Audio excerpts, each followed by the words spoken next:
boa tarde a todos. Hoje o objetivo da webconferência é falar novamente sobre dengue. Acho que fazer um balanço do que aconteceu ao longo de 2016, um ano bastante atípico para o estado, com um número significativo de casos, a gente passou por uma epidemia, e apontar as ações que têm que ser intensificadas nesse momento do ano para que a gente não tenha uma situação como a gente vivenciou no ano de 2016. Então a gente está num período crítico para a dengue, onde tem todas as condições favoráveis para a reprodução da Aedes aegypti. Então é nesse momento que as equipes, a rede precisa estar intensificando as ações, realizando algumas ações específicas para que a gente não volte a ter transmissão de dengue. Hoje eu vou falar especificamente sobre dengue, na próxima semana eu vou trabalhar um pouco também com chikungunya e zika, então hoje eu vou acabar deixando essas doenças, não vou me ater a elas, e sim a dengue. Então, o título, né, Situação e Panorama da Dengue em Santa Catarina e Importância das Ações de Controle Vetorial. A web está dividida em 3 partes. Eu vou falar um pouquinho da doença, que a gente tem, qual é a definição de caso suspeito, algumas características da doença, falar dos dados epidemiológicos, do que o país viveu, o que Santa Catarina viveu, qual é o nosso panorama para os próximos meses e para esse ano, e trabalhar um pouquinho sobre a questão do controle vetorial, que ainda é umas ações fundamentais para que a gente evite casos da doença em Santa Catarina. Então, pensando primeiramente na definição, entender um pouquinho o que é dengue, né? O que é essa doença? A dengue é causada por um vírus da família da flavivírus. Essa família também causa a zika, então o mesmo causador da dengue é da mesma família do zika vírus, que é um flavivírus. A gente tem 2 períodos de incubação, uma no vetor, uma no homem, em período de viremia. Acho que esses são pontos importantes para a gente entender como é que acontece a transmissão de dengue. A pessoa que está no período de viremia, ou seja, a pessoa que tem dengue, ela passa por um período de viremia, que é um dia antes do início dos sintomas até o 6º dia da doença. Nesse período, a pessoa se diz que em período de viremia porque o vírus está circulando em maior quantidade. Então, se nesse momento, se o mosquito picar essa pessoa, ele vai contrair a doença e vai passar a transmitir para outras pessoas.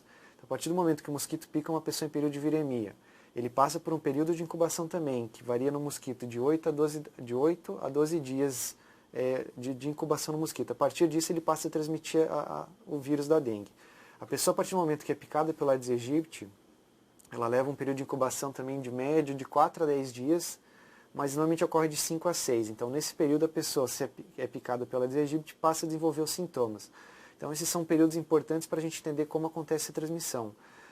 Uma fêmea infectada pode picar várias pessoas no seu ciclo de vida, e a gente vai falar mais para frente um pouquinho qual é o ciclo de vida do Aedes aegypti. Então, a característica da doença ser explosiva e ter uma grande quantidade de casos está associada ao vetor, que tem essa capacidade de se reproduzir rapidamente, de picar várias... A fêmea precisa do sangue para a maturação dos ovos, então ela acaba picando várias pessoas e acaba passando o vírus.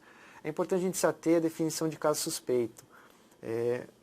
Entram ainda o LACEN hoje é a rede que faz os exames de sorologia e PCR para dengue. É importante se ater à definição de caso suspeito, porque muitas vezes entram casos que não se enquadram na definição de caso, e já com toda a demanda que o LACEN tem, ano passado nós tivemos notificados aproximadamente quase 14 mil casos, então a demanda é muito grande. Então é importante se ater à definição de caso suspeito para dengue. E eu trouxe qual é a definição. Então, a pessoa que viva em área onde se registra um caso de dengue, ou que tenha viajado para áreas há 14 dias antes, que tenha transmissão de dengue ou a presença da Aedes aegypti, e que apresente febre, e entre 2 e 7 dias, e mais 2 dos seguintes sintomas, que são as mialgias, artralgias, cefaleia, dor retroorbital, náuseas, vômitos, exantema, petequias, prova do laço positiva ou leucopenia. A pessoa que tem dengue, a suspeita de dengue, a pessoa tem que ter febre. Se não tem febre, a gente acaba não pensando em dengue. Então esse é um sintoma característico da dengue, e acompanhado de pelo menos desses 2. Então tem uma infinidade de sintomas, normalmente a pessoa apresenta mais do que 2, mas no mínimo 2 para se ter uma definição de se pensar em dengue. Eu trouxe uma frase que está no Guia de Manejo Clínico, atualizado agora em 2016, e também no Guia de Enfermagem para manejo de casos suspeitos de dengue, e que ele traz isso, que a dengue é uma doença única, dinâmica e sistêmica. Ou seja, o manejo clínico adequado desse caso, atendimento oportuno, acaba diminuindo o número de casos que evoluem para a gravidade e óbitos da doença, porque ela é uma doença que se não é manejada de forma correta, e a gente está falando de um manejo relativamente simples, principalmente com hidratação, ela pode evoluir para a gravidade. Então é importante que também a rede esteja pronta para atender esses casos, e a gente vai falar mais um pouco na sequência sobre a classificação de risco, para que dê o suporte adequado às suspeitas, aos pacientes que têm suspeita de dengue, para que a gente evite casos graves que possam evoluir para óbito. Pensando um pouquinho na evolução clínica laboratorial, a gente já falou no slide anterior, mas ele está no Guia de Manejo Clínico 2016, bastante atualizado esse guia, mas mostra quais são algumas características da doença. Então, como eu falei, a gente tem uma febre alta, geralmente nos primeiros dias, chegando a próximo de 40 graus. A partir do terceiro até o quarto dia, a gente pode ter uma diminuição da febre. E é nesse período que a gente tem uma maior preocupação, porque normalmente quando tem a remissão da febre, é onde a gente pode ter a gravidade da doença. E é o que mostra ali no segundo, né, potenciais problemas clínicos. Então a gente tem um choque, pode ter um choque nesse momento, um comprometimento de órgãos. Então a pessoa evolui para a gravidade. Então, por isso a importância de orientar, fazer acompanhamento do caso suspeito de dengue, para que a pessoa se mantenha alerta em casa para qualquer aparecimento de sintoma, ou até mesmo na remissão dos sintomas. Parece ter uma diminuição de febre, parece estar sentindo melhor, e aí tem um agravamento, então é importante estar monitorando isso. A questão das mudanças laboratoriais, a gente vê também a questão da diminuição das plaquetas, então é uma característica de dengue ter essa plaquetopenia, um aumento do hematócrito, pela perda de líquido, a gente acaba verificando um aumento do hematócrito, também ele mostrando justamente nesse período crítico. O que a gente falou do período de viremia, então nos primeiros dias a gente acaba tendo essa circulação maior do vírus, esse período de viremia, então é onde a gente, é nesse período que o mosquito tem capacidade, ao picar uma pessoa, nesse período tem capacidade de se infectar, também passar a transmitir a doença. E em cima disso também que a gente consegue pensar nos exames para dengue. Então hoje nós temos disponíveis dois exames para dengue no LACEN. Hoje no LACEN de Florianópolis, que é o LACEN do estado de Santa Catarina, e em Chapecó também os exames foram implantados agora, atendendo toda a macro-região oeste. Então hoje nós temos disponibilidade de 2 exames. Até o 5º dia do início dos sintomas se coleta NS1, ou seja, é uma partícula do vírus, um antígeno do vírus para identificar a presença dele. E a partir do 6º dia do início dos sintomas se coleta sorologia. Então a gente começa a ver ali que a partir do 6º dia a gente tem um aumento de IgM, e é por isso a partir desse dia se faz a coleta para sorologia, acaba detectando IgM. E a gente vai ter também a questão do IgG, então a partir de 60, com 20 dias a gente já tem um aumento dos níveis de IgG que se mantém estáveis, e a gente acaba vendo isso numa infecção secundária já. A pessoa que tem novamente dengue, então já tem titulação de IgG mais alta. Hoje a gente tem disponível, como eu falei, NS1, que se faz até o 5º dia do início dos sintomas, e a questão do IgM, né, que a partir do 6º dia ele permanece elevado ainda por alguns dias, então esses são os exames disponíveis, e o LACEN é a rede para fazer diagnóstico de dengue em Santa Catarina. Aqui só trouxe para a gente entender a classificação de risco, pensando em manejo dos casos. Então isso é extremamente importante para estar... a atenção básica é a porta de entrada para a maior parte dos casos suspeitos de dengue. Então a classificação de risco é importante. Ela acaba organizando a rede assistencial e fazendo que os casos não evoluam para a gravidade. Então ele tem uma definição de caso logo em cima que a gente já falou, mas a gente vai trabalhar principalmente com dois critérios, que é sinal de alarme e gravidade. Se a pessoa tem sinal de alarme ou gravidade, ela já passa para grupo C e D. Se não tem sinal de alarme ou gravidade, grupo A e B. O grupo A, então, se não tem esses sinais de alarme ou de gravidade, a gente vai procurar sangramentos espontâneos, prova do laço positiva, outras condições clínicas especiais, comorbidades. Se não tiver nada, é grupo A. Então, principalmente orientação e hidratação oral e acompanhamento desse paciente. Grupo B, ele já tem algum daqueles sinais, então ele já precisa de um leito de observação. A gente já tem recomendação do hemograma também. No grupo A é definição do médico. No grupo B já tem orientação para fazer hemograma com plaquetas para verificar a condição desse paciente. E o grupo C e D. Então, o grupo C a gente tem sinais de alarme. Ali ele detalha todos os sinais de alarme que tem, são alguns sinais que também estão nesse guia de manejo clínico de 2016. E grupo D, dengue grave. Esses 2 casos já necessitando de leito de internação hospitalar, às vezes no grupo D até um leito de UTI. Então, a classificação, Aqui eu trouxe só uma parte reduzida dela, mas existe uma folha com toda essa classificação de risco, inclusive dando passos de manejo clínico. Então, quanto de hidratação que é importante, qual é a hidratação, se é oral, se é parenteral. Então é importante que seja utilizado no manejo desses pacientes com suspeita de dengue.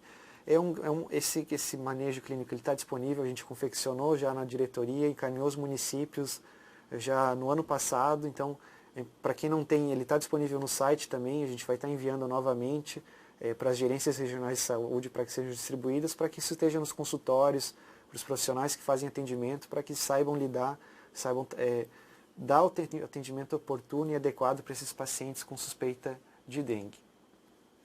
Passando um pouquinho da definição, veja, a gente viu rapidamente qual é a definição de caso, algumas características da dengue, vale a pena entender o que aconteceu no país nos últimos anos, especificamente no ano de 2016. Então esse é um gráfico que eu tenho utilizado bastante nas minhas apresentações, para a gente ver que nos últimos 2 anos, tanto 2015 como 2016, nós passamos por grandes epidemias no país. A de 2016, a 2015 ainda uma epidemia com um número maior de casos, mas a de 2015, mas 2016 se aproximando muito.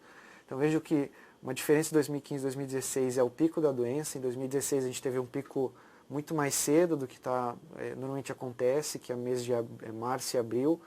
Então a gente já teve um pico no mês de fevereiro, e a gente vai ver que isso aconteceu no estado também, um pico mais nos primeiros meses do ano, que se mantém elevado por um período, para depois a gente ter uma diminuição dos casos, e uma diferença bastante grande comparada a 2014, onde a gente passou 2014 um ano bastante seco, então também acabou contribuindo para a transmissão da doença, o que nos outros anos seguintes não foi bastante diferente. E o número de óbitos, né? Então só o número de casos, 2015, quase 1.700.000 casos, vejam que é um número significativo de casos. Em 2016, quase 1.400.000, aí casos até ao longo de todo o ano. E essa grande quantidade de casos acaba trazendo um número de casos graves e óbitos. E o que aconteceu em 2015? Quase 1.000 óbitos associados à dengue. Em 2016, 642 óbitos. A gente teve uma diminuição no número de óbitos, mas ainda um número bastante significativo de pessoas que evoluíram para óbito. Então, quando a gente pensa em dengue, a gente tem que pensar muito no manejo clínico adequado desses pacientes. Então, e que nem eu falei, envolve principalmente hidratação. O paciente com uma suspeita de dengue precisa receber hidratação, precisa ser estimulado para isso.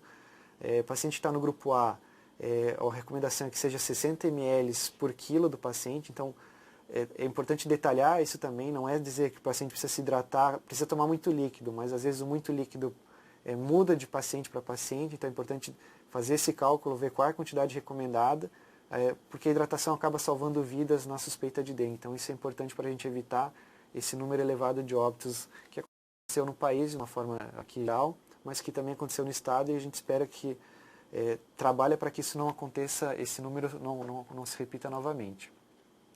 Em Santa Catarina, então, esse também é um gráfico que eu utilizo em todas as minhas apresentações, que a gente entende o que aconteceu em Santa Catarina nos últimos anos. A gente tinha uma situação bastante distinta até 2015, quando a gente passa a ter a primeira epidemia, e isso mudou rapidamente. Então vejam que até o ano 2014, o mais comum no estado eram casos importados da doença, ou seja, pessoas que tinham histórico de deslocamento, que acabavam se infectando com a doença fora do estado. A partir de 2015, isso muda, a gente tem um número significativo de pacientes se infectando no estado de Santa Catarina, com a primeira epidemia, ocorrendo principalmente no município de Itajaí. Então, em 2015, localizado em 2 bairros do município, teve uma transmissão intensa. Em 2016, a gente supera o número de casos de 2015, vejam que só casos autóctones, que são os contraídos no estado, são mais de 4.000 casos, 4.007, para ser bem específico. Não só mais um município, mais 8 municípios apresentando epidemia de dengue. A epidemia é definida pela Organização Mundial da Saúde como incidência acima de 300 casos para 100.000 habitantes. Então, a partir disso, a partir desse índice, considera-se que o município está em epidemia. Então, em 2016 foram 8 municípios, o maior número ainda concentrado no município de Pinhalzinho com mais de 60% dos casos. Então, vejam que o panorama mudou bastante. Nós saímos da nossa pior situação, que tinha sido no ano de 2013, com 19 casos autóctones, para a nossa primeira epidemia com mais de 3.000 casos, em 2015. e em 2016 já chegando aos 4.000 casos. Então vejam que o panorama aponta, não é nada favorável para Santa Catarina. Então por isso a importância de estar discutindo o tema e de estar colocando em prática as ações, principalmente de controle vetorial. Aqui só para entender o que a gente teve ao longo de 2016, é um gráfico por semana epidemiológica. E esse gráfico ele fica disponível no boletim que a gente tem atualizado a cada 2 semanas. Então, se vocês acessarem o site da DIV, vai ter um boletim epidemiológico disponível e a gente tem essa análise por semana epidemiológica para a gente entender o que acontece ao longo de cada semana. Então vejam que a gente teve, diferente de 2015, que o nosso pico foi na semana 11, entre semana 11 e 12, em 2016 nosso pico foi na semana 9, ou seja, no final de fevereiro, que é o que está destacado com a flechinha amarela. Naquela semana nós tivemos 495 casos autóctones confirmados, ou seja, um número bastante significativo. E eu gosto de trabalhar com esse gráfico porque ele acaba englobando todas as notificações. Então a gente vai ter em azul o que foi descartado, em vermelho o que fica mais evidente os casos autóctones, nas demais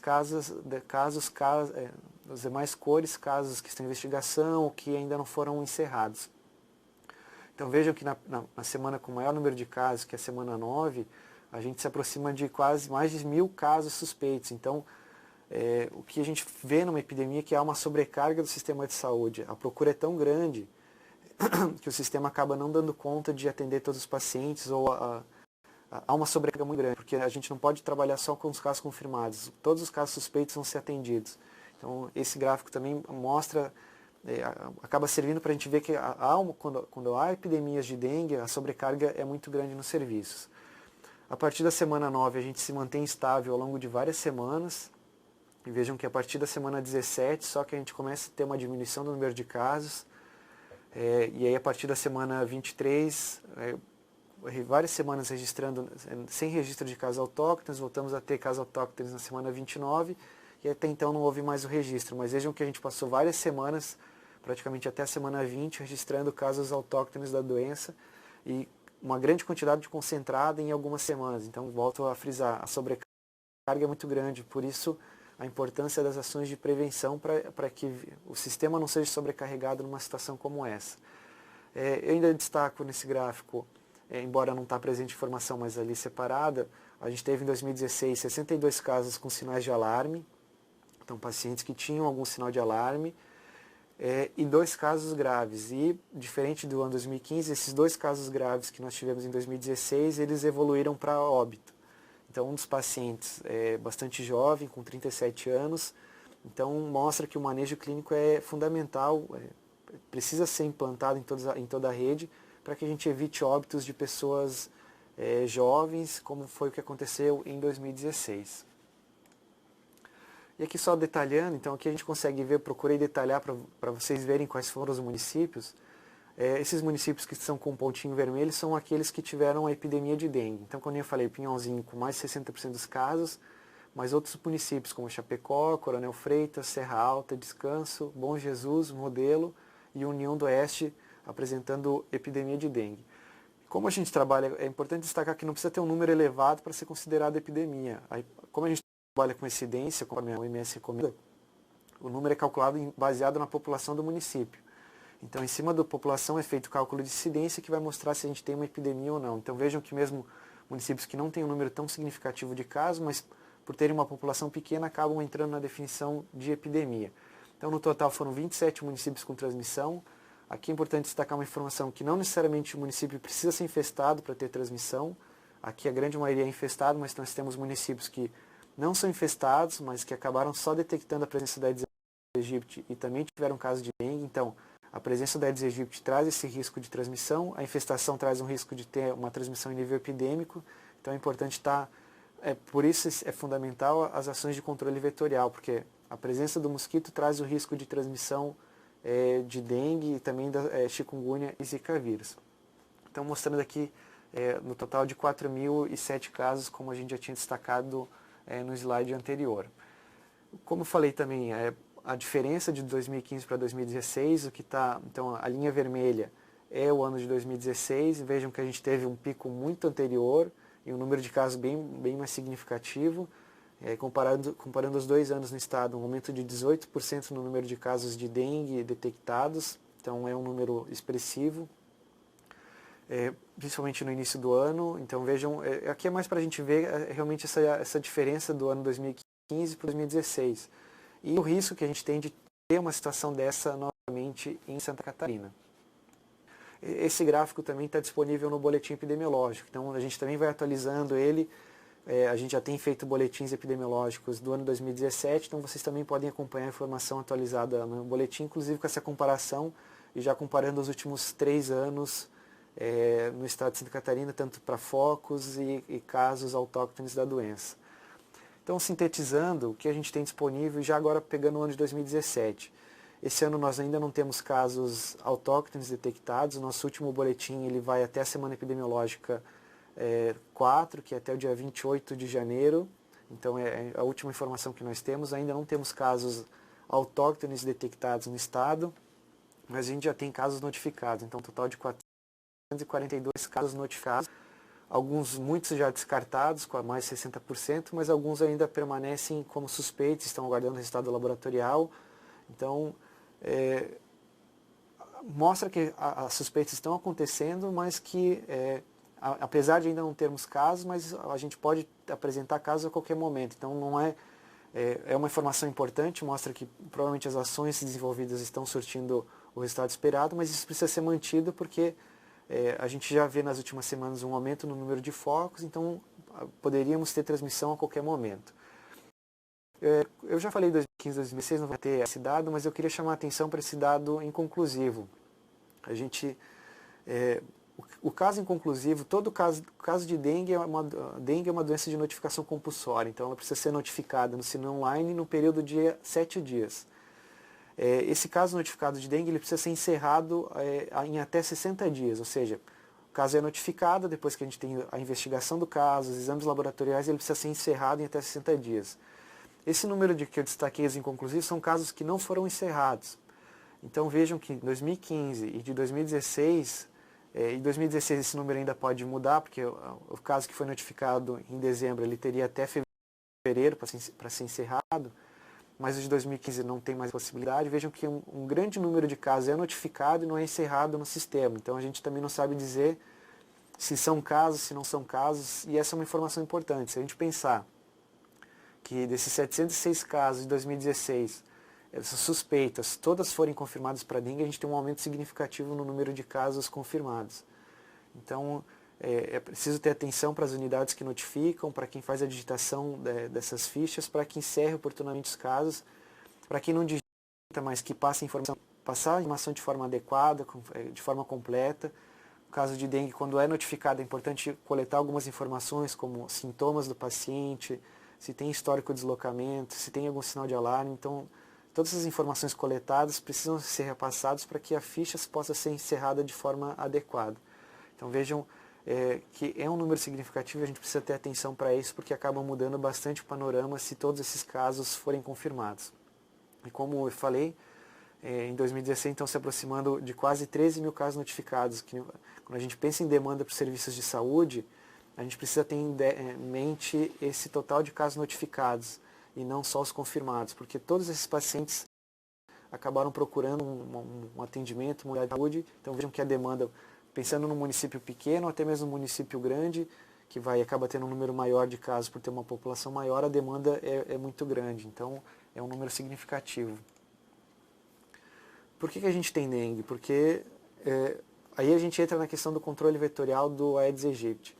A gente passou a ter transmissão de dengue no estado de Santa Catarina porque a gente vem registrando ano a ano um número maior do mosquito Aedes aegypti, um número de focos, um aumento do número de municípios infestados, o que vem dando gerando as condições propícias para que a gente tenha transmissão de dengue e transmissão em nível epidêmico, como aconteceu nos últimos 2 anos. Para a dengue, a gente tem um único vetor associado à transmissão dele no país, que é o mosquito Aedes aegypti, que é esse que vocês veem na figura. Então eu trouxe algumas características para a gente entender um pouco também a biologia do vetor. Ele é um mosquito de origem da África, então os relatos é que ele vem com os navios negreiros, ainda no tempo de descoberta do país, de colonização. Ele vive numa faixa tropical e subtropical, a gente vai ver um mapa na sequência para entender essa distribuição, então o país tem condições para ter a presença dele. O ciclo dele é bastante rápido, então de mosquito até ovo adulto é 7 dias, isso a gente tem falado bastante também. Em períodos como a gente tem agora, com calor mais intenso, com chuvas quase todos os dias, esse período pode ser reduzido para 5 dias, então vejam que a reprodução do mosquito é muito rápida. Ele vive em média de 30 a 35 dias, ele vive em ambiente urbano, então o Aedes aegypti se adaptou muito bem às nossas características urbanas, as características das nossas cidades atualmente, elas geram todas as condições para o mosquito se reproduzir, então ele é um mosquito extremamente urbano, a gente não vê ele em área rural, área silvestre, por exemplo, ele é encontrado em área urbana. A fêmea do mosquito ela deposita em média ao longo desses 30 a 35 dias 400 a 600 ovos, então vejam que a quantidade de ovos depositada por uma única fêmea do Aedes aegypti é muito grande, então por isso, se as ações de controle não são realizadas de forma oportuna, de forma adequada, a gente tem uma reprodução muito rápida, uma dispersão muito rápida do mosquito. E uma característica que tem contribuído também é essa resistência dos ovos. A gente tem estudos mostrando que os ovos do Aedes aegypti persistem no ambiente por um período maior de um ano. Ou seja, a fêmea do mosquito deposita o ovo num recipiente úmido ou que tenha água. Se por algum motivo a água que tinha naquele recipiente seja evapore, enfim, ou esse depósito seja virado e a água jogada fora, o ovo permanece lá por um período maior de um ano. Então ele fica esperando ter as condições propícias e aí ele reativa seu ciclo. Então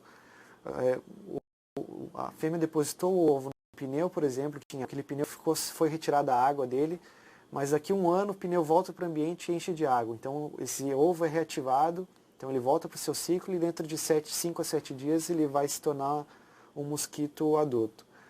Uma dificuldade quanto a isso também é que vários estudos mostram que a fêmea infectada com o vírus, ela já pode transmitir esse vírus para os ovos. Então esse mosquito que vai vir da prole dessa fêmea já pode vir infectado com o vírus da dengue e passar a transmitir já a partir do momento que pica as pessoas.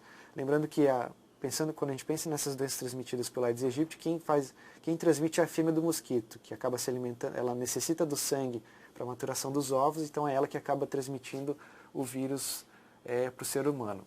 Então, entendendo rapidamente o que eu falei, esse ciclo que leva de entre 5 a 7 dias está descrito nessa imagem. Então, o mosquito adulto vai depositar os ovos, como a gente já viu, de 400 a 600 ovos ao longo de sua vida. Esses ovos, em contato com a água, entre 24 a 48 horas, eclodem as larvas. As larvas passam por 4 estágios ao longo desses dias.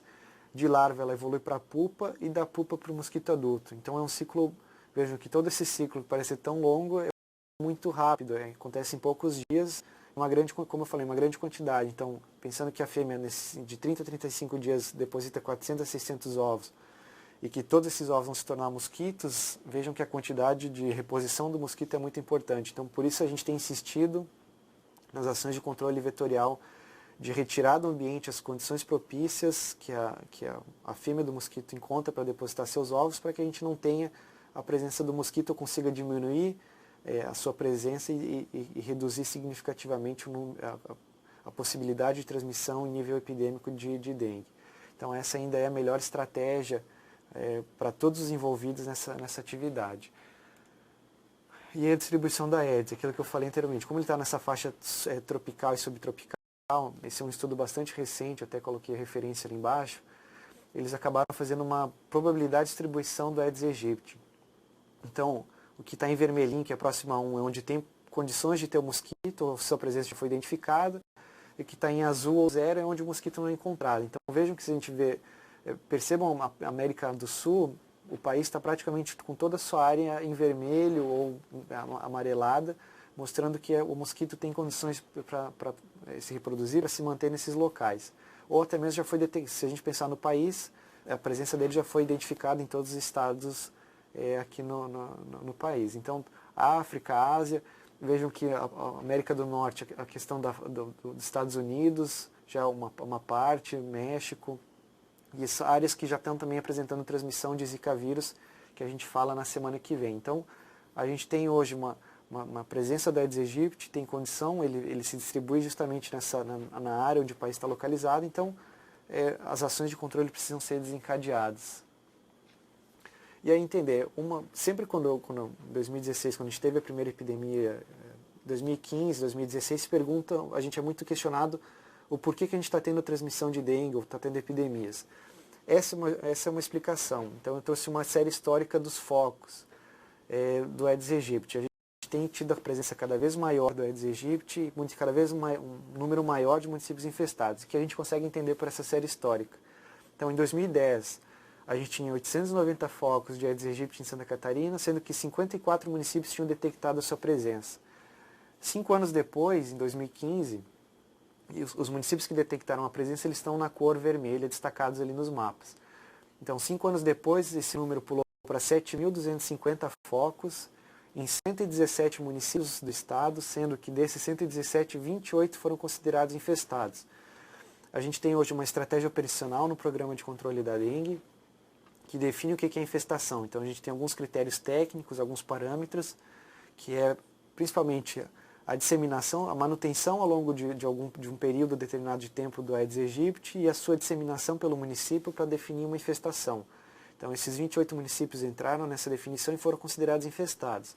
O que a gente diz que a infestação, ela traz um risco maior de transmissão em nível epidêmico, porque a quantidade, a presença do mosquito é tão grande nessas áreas que traz esse risco de transmissão. Quando a gente fala em município infestado, não necessariamente nós estamos falando de todo o município infestado. Às vezes algumas localidades do município que estão infestadas e outras localidades não, mas para classificação o município é considerado infestado. Então vejam que a gente mudou o panorama em alguns anos de forma bastante significativa. E aí em 2016, a gente acabou diminuindo o número de focos em comparação a 2015, embora a gente quando o município é considerado infestado, a gente acaba mudando a metodologia para esses municípios. Então eles já não coletam mais todas as larvas que são identificadas. A gente faz uma outra atividade que é o levantamento de índice rápido para Aedes aegypti, que a gente vai ver na sequência e que acabou revelando uma informação importante no final do ano passado. Mas enfim, apesar de eles não fazerem coleta e o número de focos ser menor comparado a 2015, ainda é um número significativo. E cada vez mais municípios detectando. Vejam que de 117 em um ano, mais municípios foi para 139 municípios que identificaram a presença da Aedes aegypti, e desses 50 foram considerados infestados. Então também uma mudança bastante significativa, um aumento, quase dobrou o número de municípios infestados em um ano, e que eu falei, a infestação traz esse risco maior de transmissão de dengue.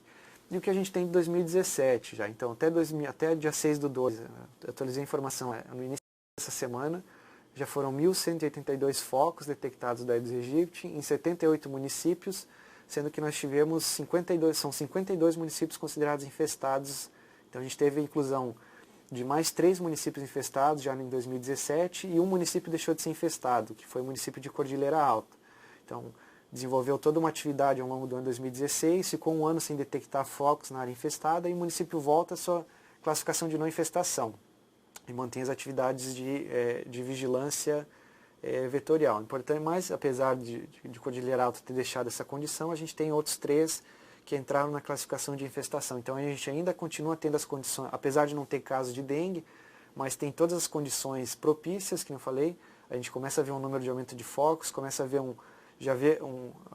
outros municípios a serem considerados infestados, tem todas as condições para ter transmissão de dengue aqui em Santa Catarina no ano 2017. E aí só unindo a informação que a gente viu nos mapas, aqui no gráfico a gente consegue entender isso.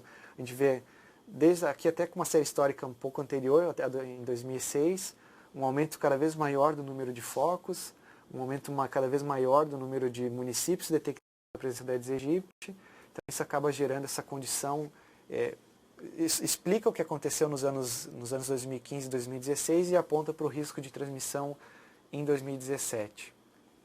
E só para vocês, eu já falei um pouquinho o que é uma área infestada e uma área não infestada, mas aqui na figura a gente consegue entender melhor. Todos esses pontinhos são focos detectados do Aedes aegypti.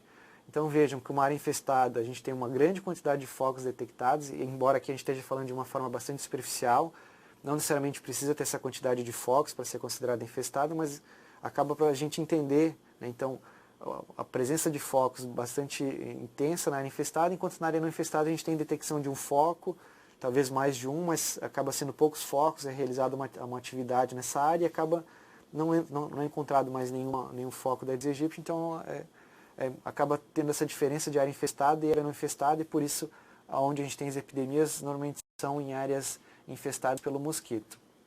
E aqui uma relação de todos os municípios infestados pela Aedes aegypti, aqui em 2017, não vou detalhar eles um por um, a apresentação fica disponível, mas é importante para as equipes desses municípios estejam atentas, são municípios com risco maior de transmissão de das doenças associadas ao Aedes aegypti, então é importante que as ações sejam desenvolvidas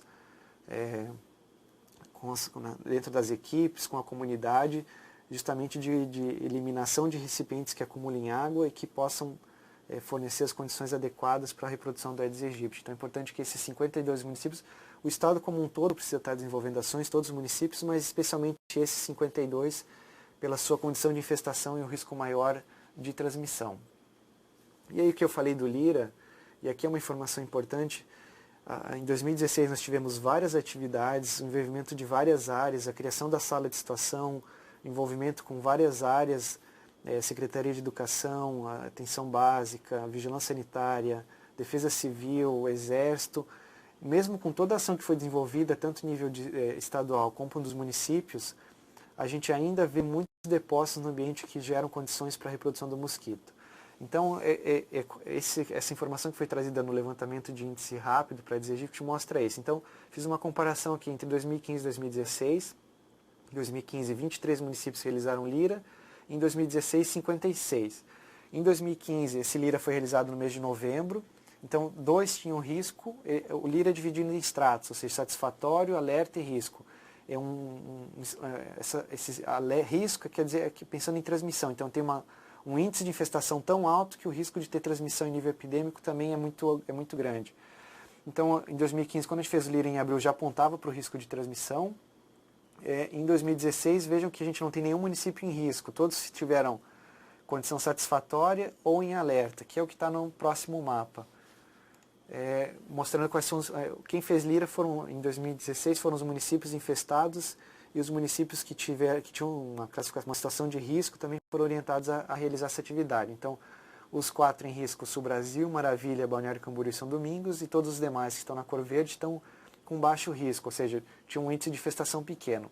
Apesar de a gente ter esse índice de infestação pequeno, e essa informação que eu quero chamar a atenção, a gente acabou mudando um pouco a metodologia dessa atividade, apesar de não ser encontrado larvas da Aedes aegypti, mas foram inspecionados mais de 60 mil recipientes. E recipiente inspecionado é aquele que tem água. Ou seja, nessa atividade que é feita numa amostra em torno de 20% dos imóveis desses 56 municípios, então a gente está falando só de uma amostra do município, não está falando da totalidade de imóveis, foram inspecionados, ou seja, que tinham água e tinham condições para a reprodução do mosquito, mais 61.240 recipientes. Ou seja, apesar de todas as ações, tudo que foi realizado, ainda permanecem muitos recipientes no ambiente, ou seja, a gente tem todas as condições para o mosquito se reproduzir e para voltar a transmitir a dengue. Então, é importante que isso seja trabalhado nas unidades de saúde, com as equipes, com a comunidade. A gente tem que tirar do ambiente a melhor estratégia ainda, talvez a única, é eliminar do ambiente as condições propícias para a reprodução da Aedes aegypti, que são esses depósitos que contêm água. E vejam que a gente trabalha com algumas classificações desses depósitos, mas o que chamou a atenção é que principalmente o maior número de depósitos é lixo e sucata. Ou seja, depósitos que a gente pode dar uma destinação adequada, uma destinação final adequada, a gente acaba eliminando o problema. Ou então mesmo as cisternas e as caixas d'água que ainda aparecem com um número pequeno, mas se a gente veda uma caixa d'água de forma adequada, uma cisterna, a gente acaba eliminando o problema. Então, além do lixo e sucata, uma grande quantidade de pequenos recipientes móveis, e aqui a gente está pensando em pratinho de planta, bebedouro do animal, baldes, garrafas de vidro, tudo que a gente poderia adequar elas de uma forma que não acumulem água, a gente estaria eliminando o problema. Então, isso eu queria chamar a atenção. A gente ainda encontra no ambiente muitas condições, e aqui a gente está falando desses municípios que fizeram Lira, mas entendo que a gente pode estender para todos os municípios, ainda encontra muitas as condições propícias no ambiente para a reprodução do mosquito, e é em cima disso que a gente precisa trabalhar. E por isso a importância do controle vetorial, né? Eu uso também essa figura sempre, mas justamente para a gente explicar isso. Todos aqueles problemas que a gente foram apontados no Lira, a gente tem solução de uma forma bastante fácil para algum deles, para diminuir esse risco. Então aqui nessa figura a gente vê todos que podem ser, tudo que a gente pode fazer. Então, piscina tem que ser tratada adequadamente, o bebedouro do animal ele tem que ser lavado no mínimo uma vez por semana com sabão, com escova, sabão, com uma esponja, porque os ovos do mosquito ficam lá aderidos. Então, se a gente usa uma escova, usa uma esponja, acaba tirando esses ovos. Bromélias, eu vejo cada vez mais notícias dizendo que as bromélias não são problema, mas pelo contrário, elas são um problema. A gente tem identificado no estado focos de Aedes aegypti em bromélia. Então, o mosquito não é o depósito preferencial para Aedes aegypti, mas ele acaba procurando. Então, ainda mais se há uma grande infestação ou se os outros depósitos são eliminados. Então, dá preferência para outras plantas e não a bromélia. Caixa d'água vedada. A gente sempre fala também do ladrão da caixa d'água, como o mosquito é muito pequeno, ele pode entrar por qualquer pequena fresta, então é importante vedar os ladrões da caixa d'água também. Se não tiver uma tampa para a caixa d'água, uma tela, a gente distribuiu telas ano passado, tá fazendo uma nova compra esse ano, então para distribuir para os municípios, então é importante que as telas sejam utilizadas, pneus guardados adequadamente, eliminar pratinhos de planta, a gente ainda vê esse se tornando um problema. Lixo armazenado corretamente, aqueles ralos que não são utilizados com frequência, que seja colocado uma tela, um saco plástico, porque a água acaba não circulando e o mosquito se reproduz ali nesses locais. Limpeza das calhas, né, se elas estão limpas, se estão colocadas de uma forma que não acumulem água, também não se torna um problema, enfim. Rapidamente a gente vê que várias situações que se elas forem realizadas no dia a dia, a gente acaba tirando do ambiente esses problemas e acaba reduzindo o risco de transmissão. Aqui a gente vê, eu também gosto de destacar isso, porque além de ter fora do imóvel, a gente acaba olhando muito em volta, mas é importante olhar dentro também. Então, reservatório das geladeiras, inclusive os modelos mais novos, é importante estar olhando, ele acumula um reservatório atrás da geladeira que pode acumular água e servir de reprodução para Aedes aegypti. Aqueles vasos, os ralos que não são utilizados com frequência, bebedouros de animais, plantas aquáticas, é importante ter atenção dentro de casa também. Então, para o agente comunitário especificamente, que tem acompanhado as famílias de forma mensal, é importante que, além da orientação, acompanhe o morador na visita domiciliar, que conjuntamente com o morador faça essa inspeção desses locais onde possam acumular água, vai explicando, eliminando aqueles que podem ser eliminados conjuntamente com o morador, para ele entender o risco desse local com água parada, e a gente conseguir reduzir, tirar do ambiente essas condições propícias do Aedes aegypti e diminuir o risco de transmissão. Então isso é importante que seja bastante estimulado com as equipes. Eu falei, um profissional importante é o agente comunitário de saúde, que acaba tendo um contato próximo das famílias, para que essas ações de controle, de manejo ambiental, de controle vetorial sejam estimuladas e orientadas e se tornem uma rotina. A gente tem agora um concurso com a Secretaria de Estado da Educação também para trabalhar isso nas escolas. A gente teve no final do ano passado uma ação bastante interessante e que eu acho que tem que se tornar uma rotina, mas foi de inspecionar os órgãos públicos. Então, isso pode começar pelas unidades de saúde, de verificar a unidade de saúde se tem alguma situação de problemática, alguma situação que possa gerar risco. Eu lembro que a gente, naquele momento, fez uma inspeção ao prédio da Diretoria de Vigilância Epidemiológica e encontrou algumas situações que a gente também não esperava, então já conseguiu adequar. Então é importante que a gente comece pelos locais de trabalho, crie isso como uma rotina de toda semana criar uma comissão, de ter algum profissional responsável que possa estar olhando isso e que isso consiga ser levado para os domicílios também, seja trabalhado nas unidades de saúde, de uma forma com todos os profissionais, com os agentes comunitários de saúde, para que a gente consiga, que nem eu falei, essa ainda é a melhor estratégia para reduzir o risco de transmissão de dengue. Por que eu falo isso? Porque provavelmente isso vai surgir como questionamento, já estou encerrando a minha apresentação com isso, a questão da vacina. Hoje existe uma vacina disponível para dengue, são 3 doses da vacina, embora ela não gere uma porcentagem de imunidade muito alta. Então, mesmo com a vacina, a gente pode continuar tendo casos de dengue. A própria Organização Mundial da Saúde tem recomendado que a vacina só seja utilizada em áreas que têm uma grande quantidade de casos, que não é a nossa situação, porque Contra o sorotipo 2, a vacina só fornece uma imunidade de 40%, ou seja, aqui no estado a gente só circulou o sorotipo DEM1, a gente tem 4 sorotipos, mas aqui no estado só circulou o DEM1, então fornecendo essa baixa imunidade contra o sorotipo DEM2, sendo que toda a população é suscetível, a gente ainda tem um risco de ter doença mesmo com a vacina. Então hoje a vacina não é indicada para ser utilizada no estado e até pelo Ministério da Saúde não está sendo orientada ainda. Então por isso que eu falo, a melhor estratégia ainda é eliminar do ambiente as condições propícias do Aedes aegypti, isso começando pela rede de assistência à saúde, pelos prédios públicos, sendo levado para a população para que isso se torne uma rotina e a gente consiga reduzir esse risco. Só deixei aqui disponível alguns materiais, então a gente tem o site da DIV, o site da Dengue, o site da Secretaria de Vigilância em Saúde no Ministério da Saúde, eu deixei ali, a gente tem um folder disponível, tem o jogo da dengue, que é um jogo de tabuleiro que foi confeccionado pela diretoria, está sendo também encaminhado agora para ser utilizado com crianças de 6 a 10 anos. A gente tem aplicativos para serem utilizados com a dengue, para a questão do manejo clínico, tem um aplicativo de celular, tem os cursos do NASUS, então vários materiais disponíveis para se atualizar quanto a isso. O que eu falei, a gente tem esse manual de enfermagem, o manual de diagnóstico e manejo clínico, também bastante atualizados que podem ser utilizados, classificação de risco, diretrizes nacionais para prevenção e controle de epidemias de dengue. Esse que está bem em cima também é um manual pequenininho, mas para a organização dos serviços de saúde em situações de epidemia. Então ele acaba dando o que fazer quando a gente tem um aumento no número de casos, como se preparar, o que é preciso. Então todos esses materiais estão disponíveis no site da DIVEN, podem ser acessados para quem quer aprofundar. Eu acabei passando rapidamente por alguns tópicos. Então aqui a gente pode aprofundar mais as informações a respeito disso, e são materiais que estão disponíveis no site da DIV. Acho que de uma forma geral era isso. Agradeço a participação de todos e fico aberto a perguntas se tiver, ou dúvidas se tiverem.